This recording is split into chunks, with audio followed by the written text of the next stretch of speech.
question I would like to ask, right, is there was a pro-PAP Facebook page called Fabrications by the PAP who did post on cooling off day, and I heard that people actually did make police report about it, but no action seems to have been taken.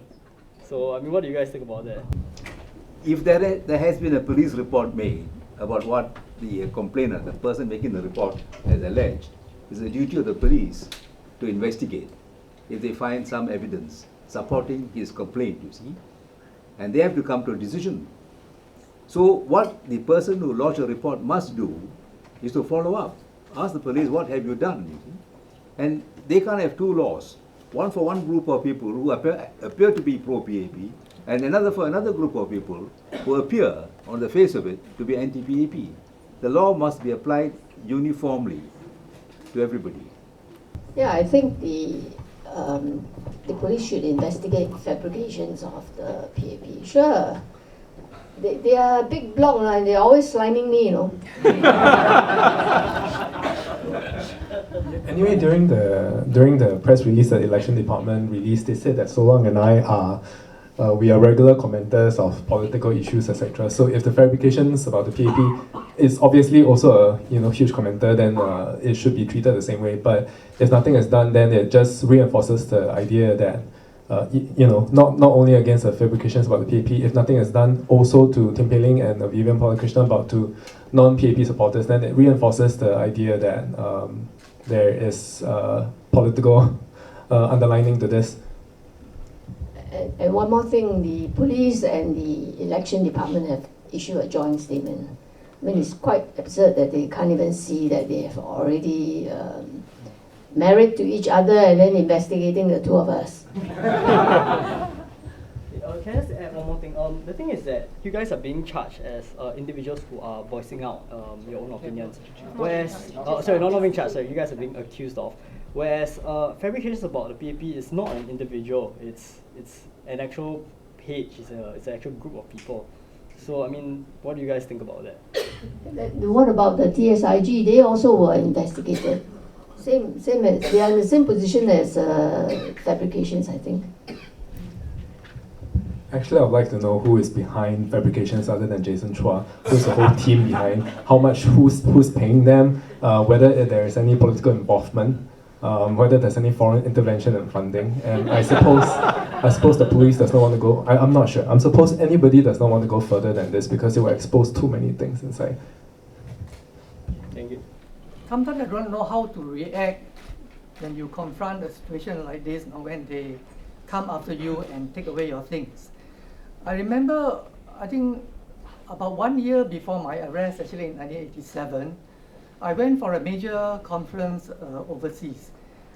Of course, the major conference has a lot of people attending, speakers and all that, radical right to people on the right. And of course, I collected a lot of literature and documents, books and papers, and of course, the list of participants and people who made comments on all that in my luggage. When I reached the airport, after passing through immigration, the customs people told me, follow me. And I had to go to a room where they confiscated my whole luggage actually of books and documents. And at that time, I didn't know what to do. They just took it and they told me, we will call you back to ask you to come and collect it.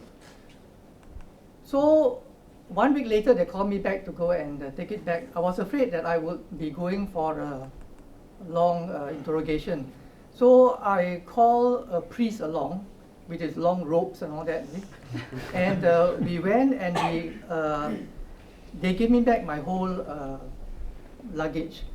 And I didn't have to go for interrogation. But during the 1987 interrogation, they kind of accused me of being a communist by association. From that whole list of participants, especially all those radical speakers and people who were there, that I was actually linked to them. Actually, I was a communist by association. And I had no way actually of answering them.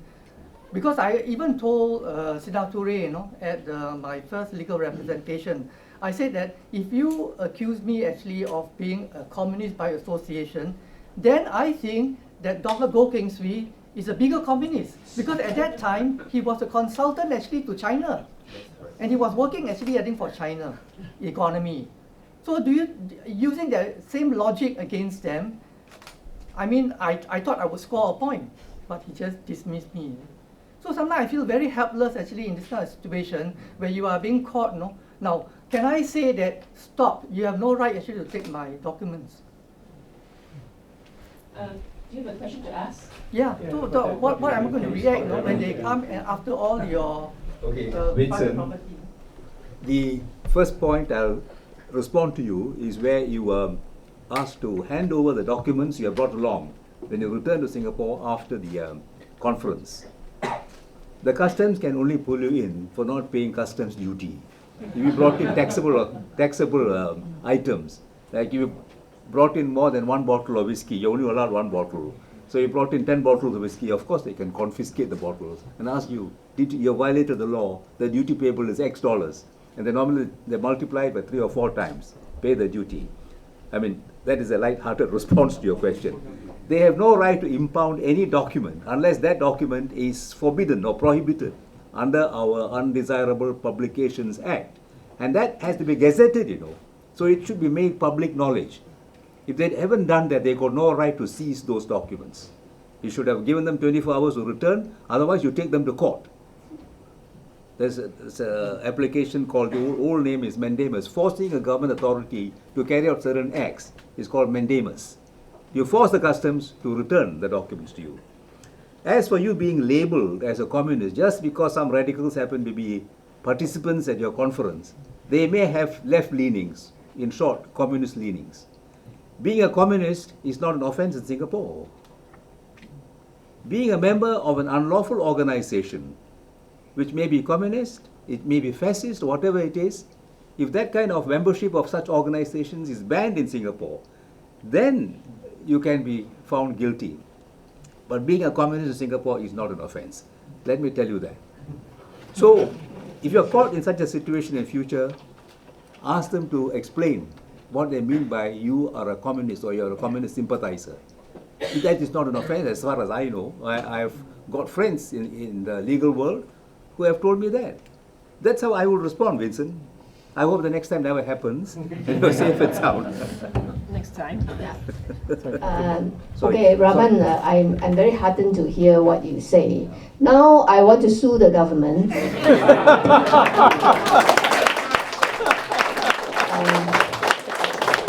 For actually causing me a lot of grave inconvenience. When I handed over my mobile, I did remove all the applications. But I know that the forensic team can unravel all those. And if they have no right to take my computers, I want to sue them and ask them to pay for all the inconvenience and buy me new computers and mobile phones. Can will you act for me? Thank you very much. Any other response? Okay. Hi, my name is Christine. My question is somewhat similar to what Vincent asked, which is, Raman, you said that the police have no right to ask you questions if there's no charge. Yeah. You also said you're not obliged to give up your passwords. But in a situation where you're sitting there facing 5 people, 8 people, and they go give us your password, what can you say? I don't have to give it to you? Of course, you can say that you just switch off, don't answer the questions.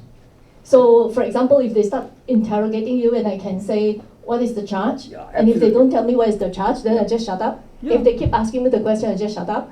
And then I say, I want to call my husband, and my husband is in Hong Kong, my husband never picks up his phone. Then I'll say, I'm not answering your questions until I tell my husband where I am. Absolutely, Christine. But then they will lock you up for another 5 hours. That's a risk you run in Singapore's democratic government, unfortunately. You see, as I said, I explained to you when I gave my little piece earlier on, you're not obliged to answer the police any questions unless you're told what charge is being preferred against you. Sometimes, of course, you may be called in as a witness, but in our case, we are not dealing with witnesses. Witnesses have an obligation to cooperate with the police if the police have charged Mr. X for an offense, and he can't retain whatever information he has to himself. But your case is different. They have taken you in, they're asking you questions. You can ask them, look, what am I here held for? And if you are in close custody, they can say, I want to leave the place now, unless you prefer a charge against me. Then you have the right to contact your family. You also have a right to consult your legal advisor, but that is something our great Singapore courts have said within a reasonable time thereafter. A reasonable time as recently as 1 week ago, extended to 40 days. You remember the USI banker? PSI. He was held in custody for 40 days. He couldn't speak to his lawyers. The lawyers only allowed half an hour. Within half an hour, how do you get instructions from a client? So that's how this kind of basic principle on the freedom of the individual is being abused in Singapore. So we have to have that kind of guts and the strength and the stamina to resist any attempts at encroaching on your freedoms, you see. Christine, unfortunately that your husband doesn't have the habit of answering telephones. But you should at least say, look, he's not in town, I want to consult my brother or my whoever it is. Okay. The gentleman over there. All right, Jeffrey. I think we are now not only complaining about the double standard in arresting Solang and being hauled up by police, Solang and Roy, but we are also concerned about the way they were treated. You see, their house was being raided. This is a gross abuse of the procedure, you know. This is we must not forget this. The way they were treated, I think, is worse than hardcore criminals. Yeah, so we must not forget this. When we raise any complaint or any issues, we must bring this up. Okay, it's a comment, is it? All right. Okay. Yes. Hi, my name is James. The Singapore government has always had a history of clamping down against oppression, but I'm really curious. They won a landslide victory last year, and they still won Bukit Batok by-election despite of the chief's brave efforts. What are their primary objectives in these shenanigans against you? What are they really trying to prove? The police, or they use I think it's the ISD, they use the election department to go on a trawling expedition. Not a fishing expedition, as my friend reminded me. They went on a trawling expedition to actually take my computer. I tell you why I was very reluctant. I did put up a sort of protest. When they were asking me about the 4 allegations, I answered them in the sense that they asked me how many likes, how many comments, and all those stupid things, and whether I had any influence on the Bukit Batok voters. And I said, do you think that I'm Lee Hsien Loong or what? No, what influence do I have of the voters?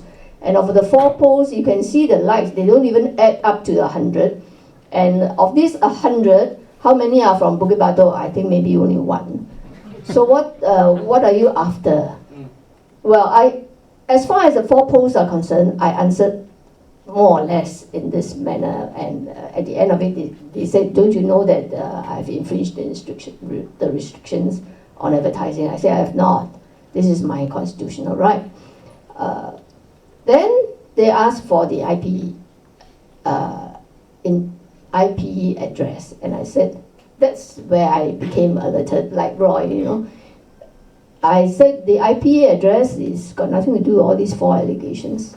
I'm not giving it to you, even if I know, and of course I don't know. And then they said they want my mobile. I said, no, you're not going to have it. What right have you got to take my mobile? And they said, it's an arrestable offense under section 34 and 35 of the CPC.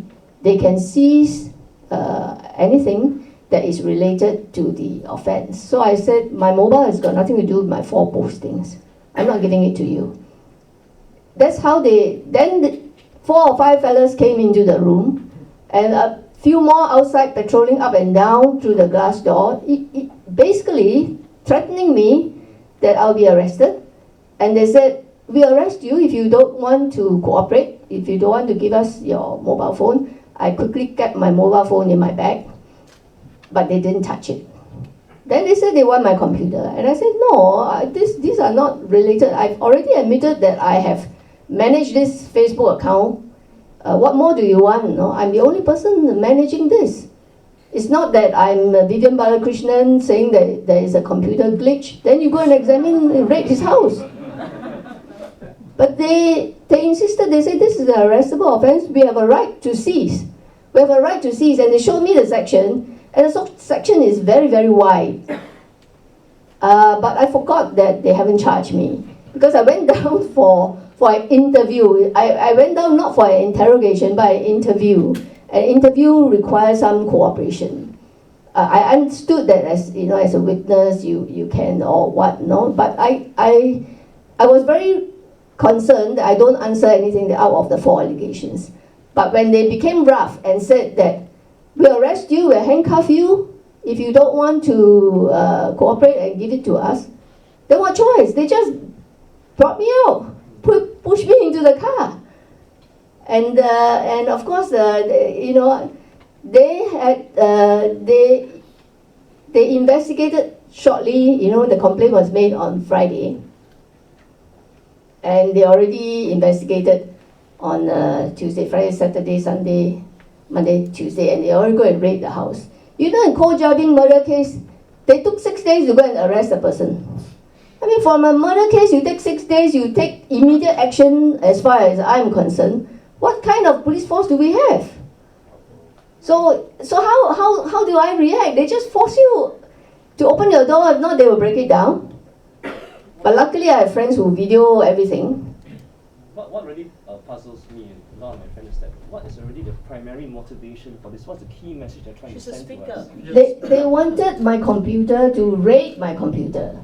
They wanted to see what are my contacts. What do I have? I happen to be the director of Function 8. They wanted to know what are the activities of Function 8 as well. They wanted to know who are my friends from overseas.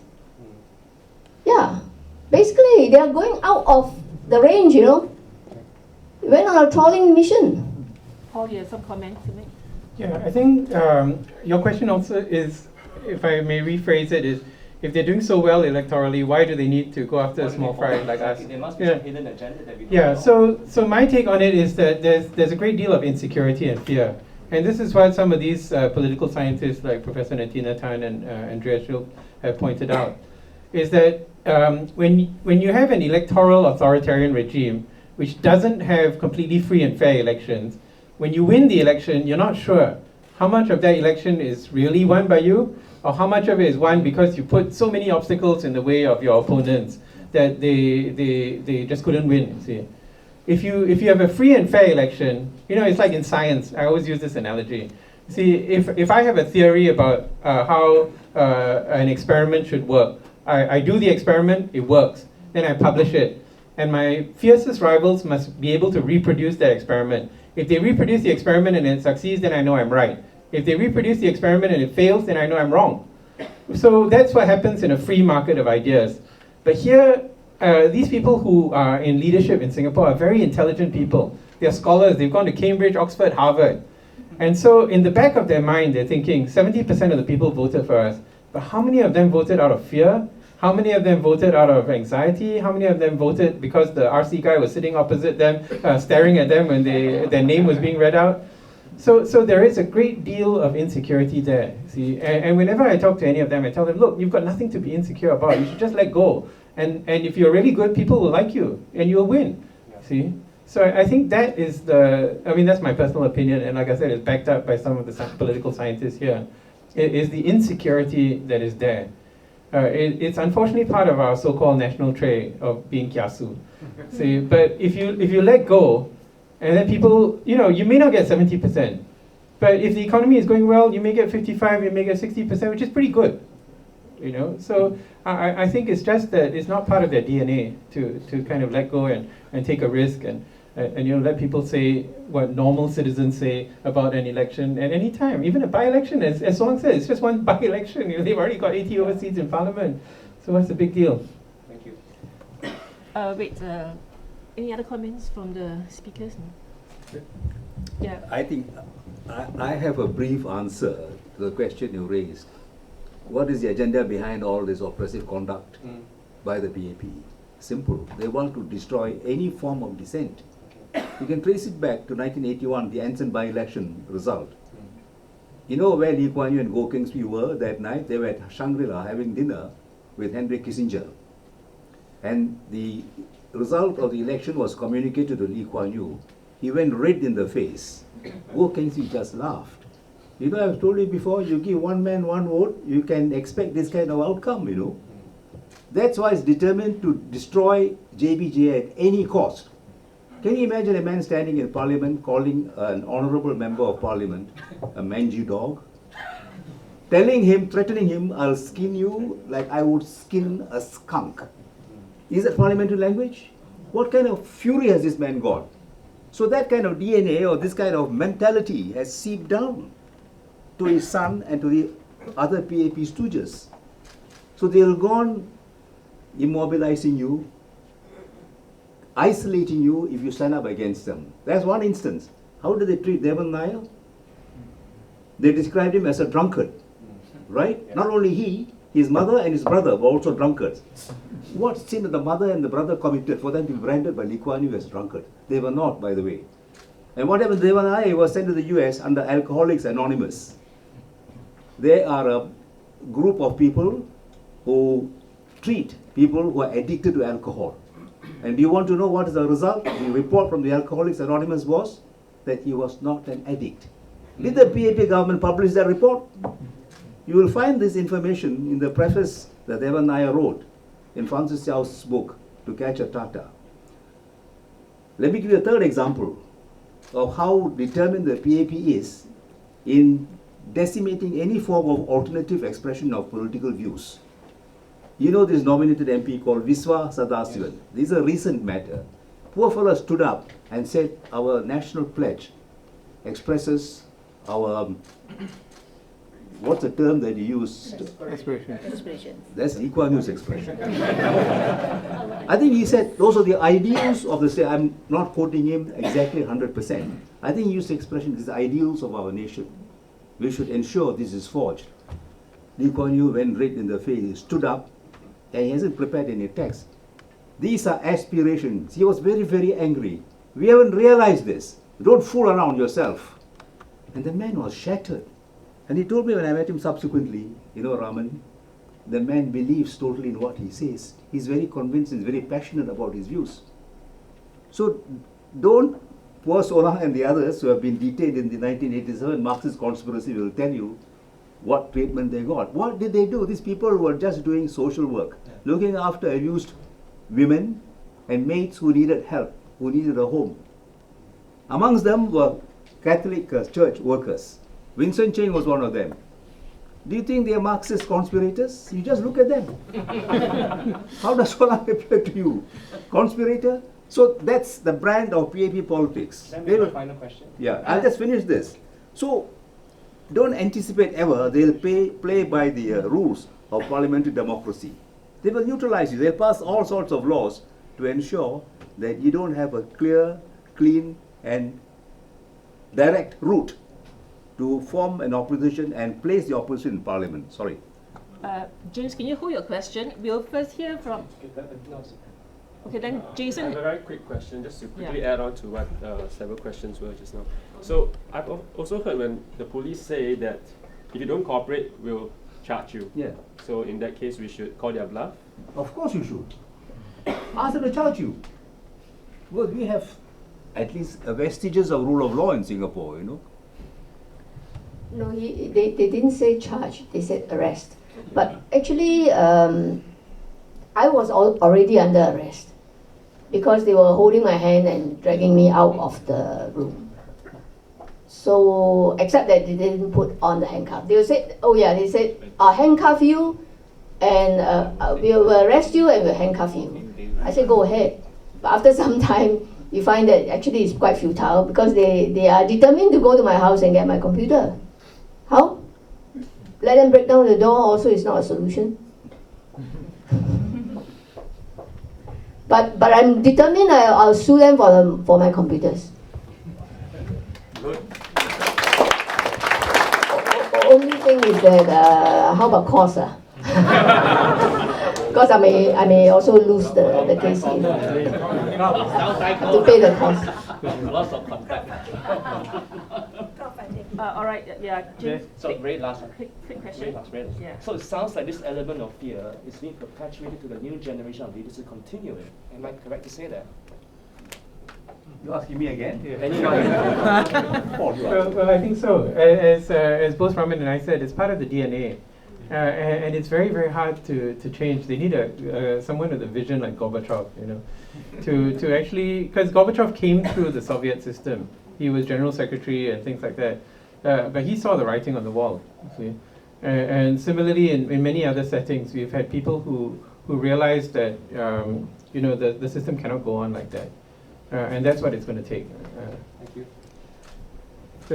Okay, we have that lady, and then after that, we will have Vincent again. Yes, madam.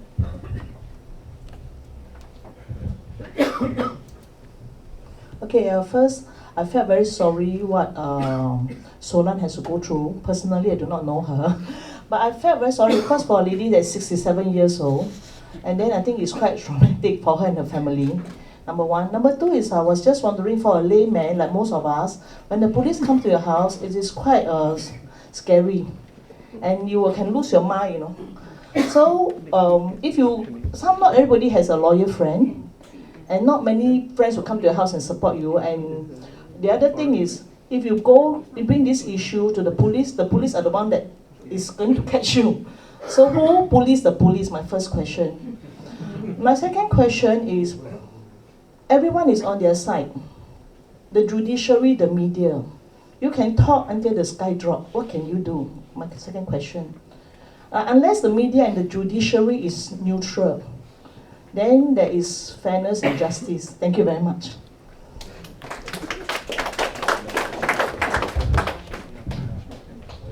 Anyone? Yeah, people ask during the Bukit Batok by-election, you see, why does Dr. Chi keep coming back? And in fact, one of the leaders of one of the other opposition parties asked this question: are elections in Singapore winnable? She actually said this question at a forum during the launch of the book Change in Voting. Yeah, Change in Voting. And the answer I think I gave at the last rally speech was that I believe that change is inevitable. See, it will come. But change is not going to come gradually. You don't win one GRC, 2 GRCs, 3 GRCs, and then after 20 years things change. Things change very quickly. And I'm optimistic that things will change in the next 10 to 15 years. There's a lot of things going on in the economy, in the geopolitical situation around us. And so it's just a matter of time before things change. And when things change, you want to be able to stand up and say, I was there. That I was not just one of those who went along with the majority. See. That when people, when Solang and Roy were being harassed and persecuted, I was sitting there at the table with them. Okay, and I'm going to be very proud to say that. Thanks.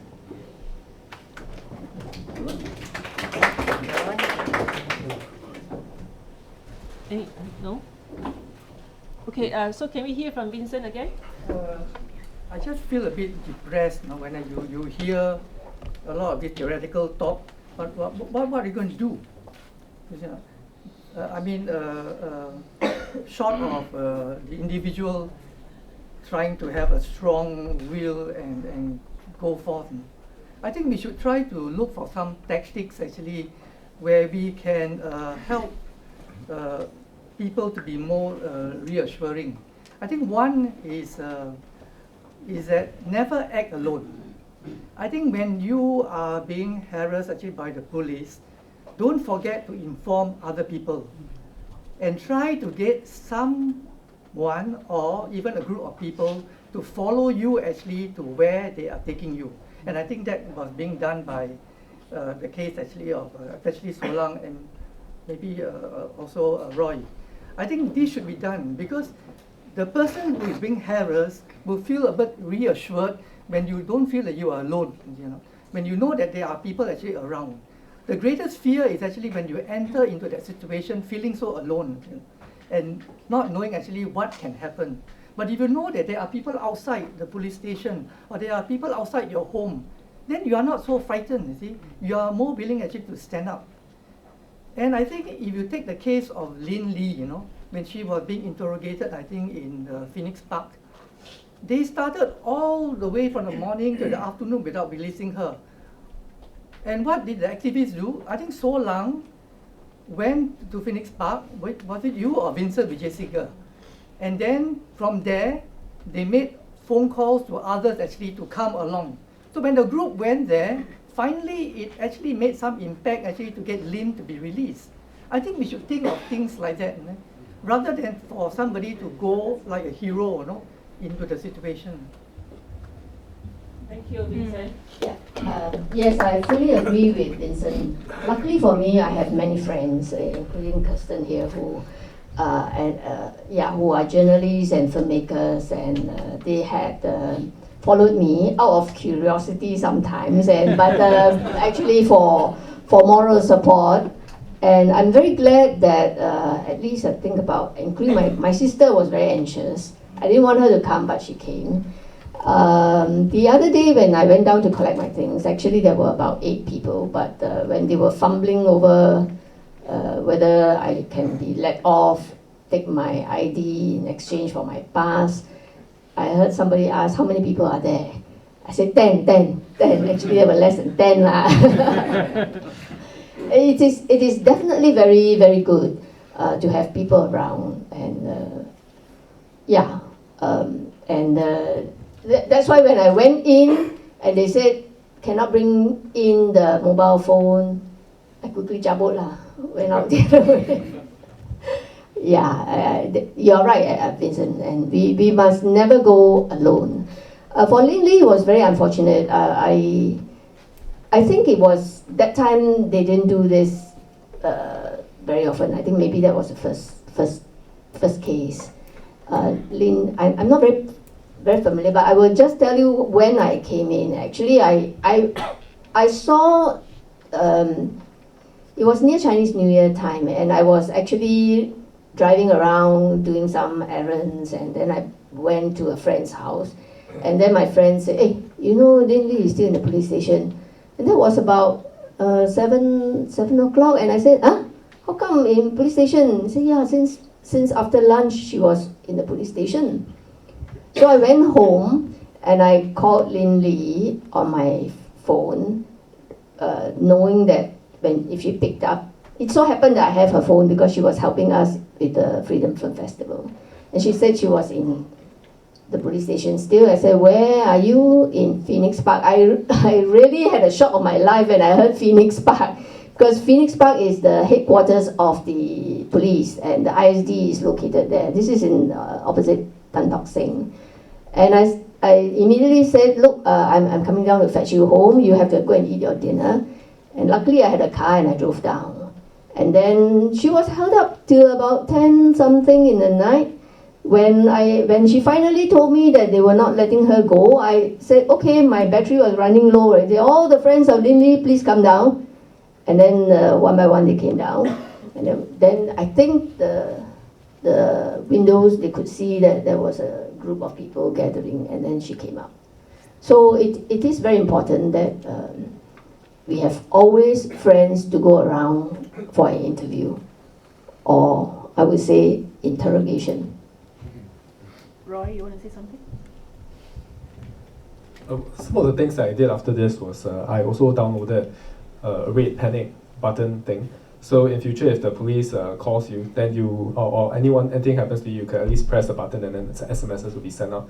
I haven't added context on it yet, but I should. And then the other thing was I was also told to encrypt my phone. So there's a way that you can encrypt your phone on Android, so that if the police takes it and they don't have your password, they cannot access your phone. I think on my part though, the thing was, before I went into the police investigation and interrogations, I told myself, I've dealt with it before, I will be able to deal with it. But when I went in, I don't think I stood up as well. And also the thing was that I was very affected by how, the thing about how we say that Singaporeans are affected by the mentality that has been taught to us, and how we do not perhaps think as critically and logically. And that happened to me. Over this past 4 years, the past 2 years, I've been writing, and every time I write, I force myself to break out of the mold and to try to think differently from what I'm taught. And even till now, I'm still doing it. So when I was in the police station, I think a part of me sank into that again, automatic mode. And for me, I think the next time I have to deal with it again, I have to stop myself and I have to really break out of that and to tell myself, okay, stop. How do you want to critically appraise the situation, and how do you try to stand firm? So I mean, having known all this today, that if I've not committed a crime, I do not need to speak up. I would just keep pushing back and keep toying with them. So this and perhaps take a humorous attitude, because it's crap that they're doing this to you, and you just give them crap back. So this is something I need to remind myself to do as a personal thing, and I think that I'm sharing this also because I think other people will go through the same things as I would, being Singaporean. So I hope this will be useful. Yeah, and I do think I agree that with the thing is, all of us are brought up in this environment in Singapore, and the ministers, all of them are brought up in this environment. I think the fear that they have is the fear that Singaporeans have, and I think we give them too much credit when we don't realize that the kind of mentality and how they are trapped in their thinking is also what we are going through. So there's really nothing to be scared of. The only thing that they have is that they have more tools at their hands. But if it comes to a straight fight, I think they'll be scared. And the reason why they're scared is because they know we have the power, just that we don't realize it. Yeah.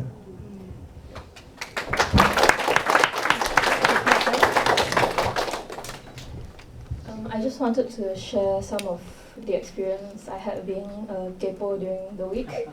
The first one was when Lin Lee was questioned years ago. I was in the UK at the time, and because I used to work for her, so she has my contact. So it was fortunate that she was allowed to WhatsApp during the interview itself. So like she would say things like, "They are going through my computer now," but she had her phone, so she was WhatsApping me, and whatever she's told me, I put it directly on Twitter, on Facebook. So I think it's important to get the word out, because then, like especially the last week, I also found that there were a lot of accountability issues and a lot of transparency issues. So the day that I went down to the police, the day that they were questioning Roy, so Solang was already at home. So I went down to join the others who were waiting for Roy, and I said I'm covering this story, I want to know what's happening. They weren't releasing him yet, and I could see that his friends were like trying to call this officer, what's the IO, who is the IO, who do I call? And they were trying to do that, and they weren't getting anywhere. And I said, as a journalist, I want to know. So I called the Public Affairs Department, and I said, I have media inquiries, I'm sitting in a police station, I want to know why Singaporeans are being held, and I'm covering this for various publications, I'm a freelance journalist. And they eventually, back and forth, they were saying they were trying to find the relevant person for me to talk to. They eventually gave me the email of this officer, and I sent my questions, and I didn't hear back. And then like 11 p.m. at night, Channel News Asia put out the joint statement. And then he emailed me and said, you might want to read the Channel News Asia story. So I wrote back and I said, why don't you send me the press? What's the point of a press release if it only goes to the mainstream media and then all the other journalists get it 1 hour later? Especially when I was the first one to ask the question. And like, why is it your standard practice to send releases to the mainstream media first, then to all the other journalists? Why can't you send it to all the journalists at once? Isn't that how a press statement works? And I never got a reply to that. Other questions that I had was, why is the exemptions as stated on the Elections Department website worded differently from within the legislation in a way that it could be interpreted differently? Because the legislation seems to suggest individual to another individual as a one-to-one, but the Elections Department says individuals to other individuals as in one-to-many. So I said this leads to misunderstanding. So could you really expect that people don't break the law by accident because your own website is misinforming them? I never got an answer from the Elections Department for that. But what I found also troubling was the next day I went back to the police station again because another person was being questioned from TISG.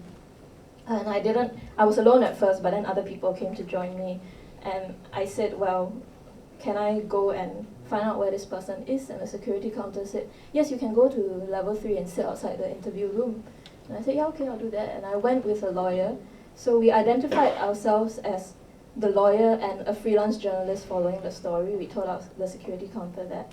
and we sat outside the interview room for 2 hours, and 2 hours later, his daughter texted me and said, "Oh, if you've been waiting with my dad, then you're at home with him, is it?" And I was like, "What do you mean you're at home with him?" They had taken him, while we were sitting out there for 2 hours, they had taken him out another door and left. We had a friend downstairs who was sitting next to the security counter because he thought you have to change your IC when you leave. So if he is leaving, I will see him. When we went back down, he hadn't seen him, but his IC was not there anymore. Someone had changed it. So like all three of us, the lawyer, the journalist, and the friend, we didn't see him, and he was already at home. And like by the time we got into the car, the police had already taken his computers and left. So I feel like there's also a lot of accountability and power issues that, as a journalist, I don't get any answer, and I don't get any kind of response. All I get is this press statement that's already been released to the mainstream media an hour ago.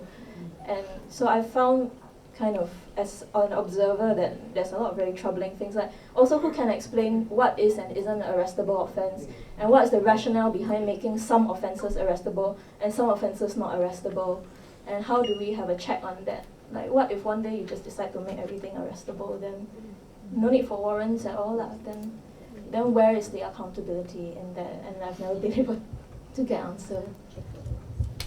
Thank you for your time. Anything to add? Or otherwise we'll hear from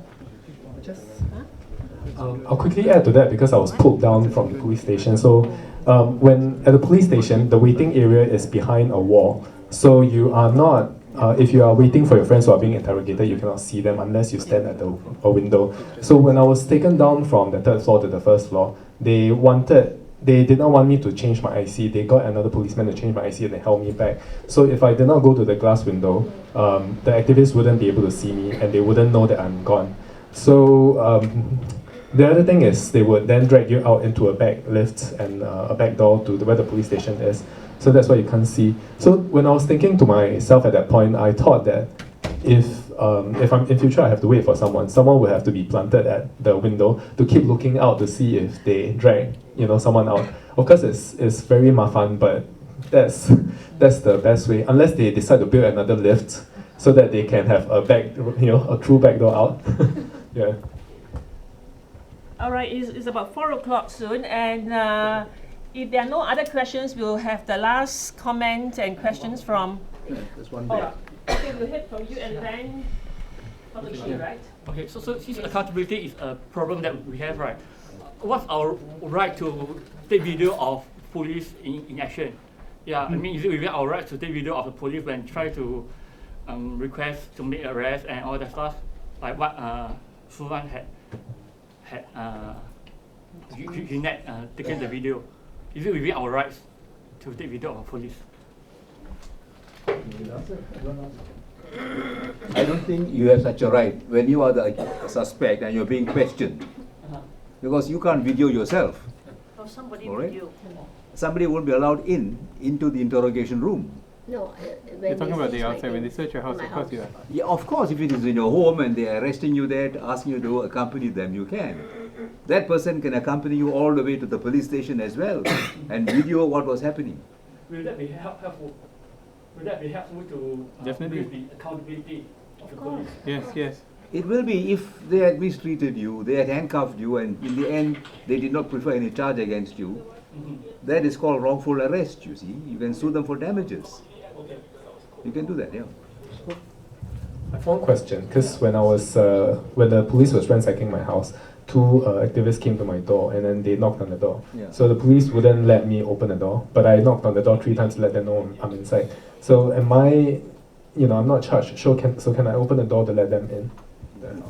Roy, this is your home, You have a right to allow anybody in. The police can't stop you. Unless they say, these 2 people who are visiting you are going to interfere with our work. Then there is obstruction under the penal code, obstructing a public servant from carrying out his duties. But they have not charged you yet. So what can they be obstructing? Okay. So, because the other thing is when I'm peeing in my own home, they were standing outside the home looking at me. Because they were afraid I would steal something in my toilet, I'm not sure.